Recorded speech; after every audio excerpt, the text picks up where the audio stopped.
London میں فلسطینیوں کے حق میں مظاہرے ہو رہے ہیں جن میں شرکاء کی تعداد 1 لاکھ کے قریب پہنچ گئی۔ یہ مظاہرہ سنٹرل لندن میں ہفتے کے روز کیا گیا۔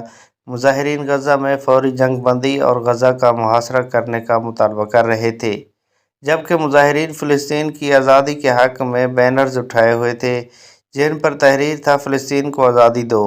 مظاہرین نے ڈاؤننگ اسٹریٹ میں وزیراعظم رشی سناک کی سرکاری رہائش کے باہر جمع ہونے سے پہلے لندن بھر میں مارچ کیا۔ لندن پولیس کے اندازے کے مطابق فلسطینیوں کے حق میں سڑکوں پر نکلنے والے ان مظاہرین کی تعداد 1 لاکھ کے لگ بھگ تھی۔ مظاہرے کو "قومی مارچ برائے فلسطین" کا نام بھی دیا گیا۔ مظاہرین کے ہاتھوں میں موجود بینرز اور کتبوں پر اسرائیل کے خلاف اور اسرائیلی مذمت پر مبنی نعرے بھی درج تھے، جبکہ کئی مظاہرین نے برطانوی وزیر اعظم رشی سناک اور امریکی صدر جو بائیڈن کی تصاویر والے بینرز اٹھا رکھے تھے جن کا مقصد ان کی اسرائیل کے حق میں پالیسیوں پر احتجاج کرنا تھا۔ مظاہرے میں شریک ایک خاتون نے کہا، "ایک فلسطینی کے طور پر ہم چاہتے ہیں ہم بھی ایک دن اپنے گھر واپس جائیں گے۔ ایک فلسطینی کے طور پر غزہ میں ہمارے بہن بھائی ہیں۔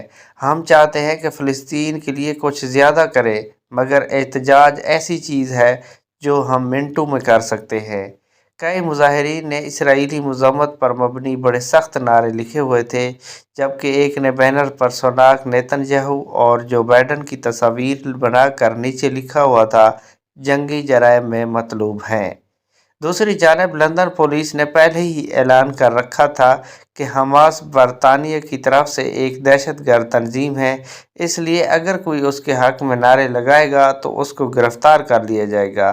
علاوہ ازیں اگر کسی نے نفرت انگیزی کی تو اسے بھی نظر انداز نہیں کیا جائے گا۔